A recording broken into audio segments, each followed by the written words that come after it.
Your pretty eyes make me smile and your little face. Hey everyone, welcome back to our channel. मैं हूँ ईशा और मैं Mayank. First of all Wish you a very very happy new year. ये हमारे नए साल का पहला व्लॉग है, तो इस व्लॉग को थोड़ा ढेर सारा ज्यादा प्यार देना. सब्सक्राइब कर देना क्योंकि सब्सक्रिप्शन फ्री है और हमारे लिए बहुत इम्पोर्टेंट है. हाँ, बेल बटन जरूर दबा देना ताकि आपको आने वाले आगे के सारे वीडियोस के नोटिफिकेशंस मिल जाएं और आप हमारे वीडियोस देख सको. और आज का वीडियो बहुत इंफॉर्मेटिव होने वाला है, तो वीडियो प्लीज बिना स्किप किए देखना और अगर अच्छा पूरे लगे तो एंड तक देखना. हाँ, और अगर अच्छा लगे तो लाइक शेयर एंड सब्सक्राइब. तो आप हमारा टाइमलाइन देख के तो समझ ही गए होंगे आज का वीडियो हमारा किस टॉपिक से रिलेटेड है. और आज का टॉपिक बहुत इम्पोर्टेंट है और इस टॉपिक से रिलेटेड मेरे पास कुछ क्वेश्चंस भी आए थे कि मैं इस टॉपिक पे व्लॉग बनाऊं ताकि कुछ इन्फॉर्मेशन जो है जो बहुत लोग नहीं जानते हैं उन तक पहुंच सके. तो मैं इनसे पूछते हैं आज का टॉपिक क्या है. तो आज का टॉपिक है how we can come to the US, the different visa categories, and if you are planning to come to US as a student तो क्या प्रोसेस है और कैसे कैसे अपने सारे स्टेप्स को कर सकते हैं. कितने सारे वीजास कैटेगरी हैं? तो मोर और लेस, हाँ, एग्जैक्ट तो नहीं बता सकते लेकिन हाँ देखिए मेजरली यूएस में जो मेजर कैटेगरी वो होती है, पहली student category which is called the F1 category. Second is the professional or job category, which is mostly either H1 category or the L1 category. तो जॉब से रिलेटेड दो categories. हाँ, two major categories हैं. And then you have another tourist visa, which is B1 और B2 category. तो ये major categories हैं. इसके अलावा और भी categories हैं जो आपके स्क्रीन पे अभी आ जाएंगी. और सारे के सारे वीजास कैटेगरीज के बारे में आज हम लोग डिस्कस नहीं करेंगे. आज हम लोग सिर्फ एक ही वीजा कैटेगरी के बारे में डिस्कस करेंगे, वो है F1 visa which is a student visa category. हाँ, और बाकी के वीजा कैटेगरी के बारे में हम लोग किसी और दिन वीडियो बनाएंगे. तो उसके पहले अगर आपके पास कुछ क्वेश्चंस है तो आप हमें कमेंट बॉक्स में बता सकते हो, हम उस क्वेश्चंस को जरूर कवर करेंगे. सो लेट्स स्टार्ट विथ मैं क्वेश्चंस पूछने वाली हूँ आज और मैन का सबसे इम्पोर्टेंट रोल है कि वो आंसर करने वाले हैं. तो मेरा पहला क्वेश्चन ये है कि व्हाई यूएस. किसी भी स्टूडेंट को एमएस करने के लिए सबसे पहला आई थिंक ख्याल यही आता होगा कि यूएस से एमएस करना है. अगेन नॉट फॉर एमएस, अगर आप कोई भी मास्टर्स कोर्स करना चाहते हैं तो US again globally almost 50% plus colleges, अगर आप बोलोगे 100 टॉप 100 कॉलेज में, they are from the US. Number 2, again, the pay packages in US are comparatively high because of the strength of. तो पैसे बरसेंगे क्या? नहीं, obviously यहाँ पे और मतलब expenses भी हैं plus taxes भी होते हैं US में. Again, everything goes in dollars, but yeah, the pay packages are comparatively higher to other countries. Okay, तो दूसरा क्वेश्चन हमारा ये है कि यहाँ पे आने के लिए कुछ एग्जाम्स लिखने पड़ते हैं या फिर आप डायरेक्टली एडमिशन ले लेते हो, क्या है प्रोसेस? लाइक कुछ कॉलेजेस डायरेक्टली एडमिशन भी लेते हैं, बट इट इज एडवाइजेबल अगर आप यहाँ पे आ रहे हो तो if you are coming for masters in management तो GMAT is one exam.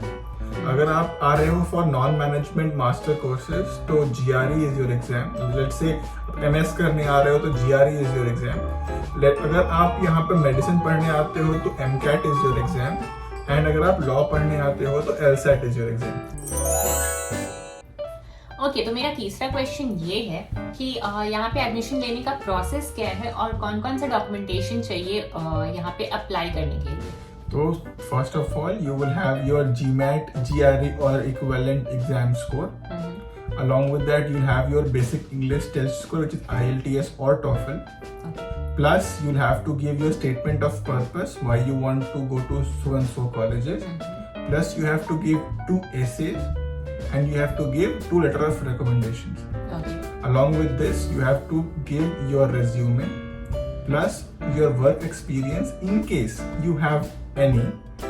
Plus, you will have to submit your educational transcripts, and there is a evaluation called WES evaluation which will tell you what is your equivalent degree valuation in the US. Let's say you have done a BCom course or let's say a BSc course in India, to which US course it is equivalent, that will give you a WES evaluation.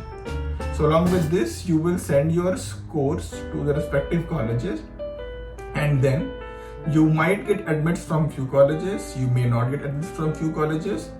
मेरा एक question है, तो आप कितने सारे colleges को ऐसा कुछ फिक्स तो नहीं है ना कि आप एक या दो कॉलेज में ही अप्लाई कर सकते हो? नहीं, you can send your applications to n number of colleges. You have to pay the fees of each college, and you can send it to almost any college where you want. Okay.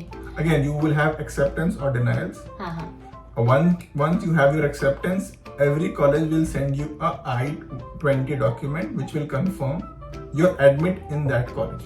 Okay. और ये I-20 form mail पे ही आता होगा? Yes. So I-20 is basically will come from your college to you, stating that you have your admit confirmed in so and so college in so and so session. So based on that, you will have to go for your next steps. Okay, one more thing, अगर किसी को ये नहीं पता कि transcript क्या होता है, तो ट्रांसक्रिप्ट वो होता है अगर आप किसी कॉलेज में अप्लाई करना चाह रहे हो तो वहाँ की जब आप आई गेस एडमिटेड मतलब इंफॉर्मेशन आ जाता है। So basically transcript is nothing but your US college will directly contact your college in India to confirm your educational certificates or educational degrees. That is your transcript. और वो सारे transcript. Semester के marks और degree Everything will be confirmed via this process. Yes. Okay. और सबसे important चीज ये है कि यहाँ पे आप एक साल में 3 सेशंस होते हैं जब आप एडमिशन ले सकते हो। So there are 3 sessions in the US. Again, the first session is your summer, which is May. You'll have your fall session around August, and then you'll have your spring session in January. So accordingly, you'll have to confirm in which session you have to take an admit, and accordingly you'll do your entire next processes. तो अगर किसी को summer में admission लेना है तो वो obviously 6 महीने पहले उनको प्रोसेस शुरू कर देना होगा। Yes, because again visa will take timelines in their own. WES West, right? Yes. So basically, West evaluation takes roughly 2 months again in the entire process, and then taking the visa timelines in process. Roughly, it is advisable कि whatever sessions you choose, prefer doing the entire process at least before 6 months. क्योंकि अभी visa की timing भी बहुत ज्यादा चल रही है, And slots नहीं मिलते हैं, so always prefer that part. Yes. तो I-20 रिसीव करने तक का तो प्रोसेस क्लियर है, लेकिन उसके बाद का क्या प्रोसेस है? उसके बाद का प्रोसेस है, आपको सबसे पहले इंडिया में किसी भी बैंक से आपको एक लोन अप्रूवल लेना पड़ेगा based on your financial need.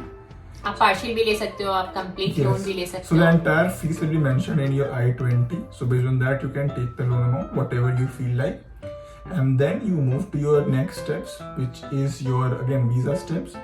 The first step of the visa will be filling a form called DS-160, where you will have to pick your category as a F1 category, and then you'll have to probably book your slots for the visa interview.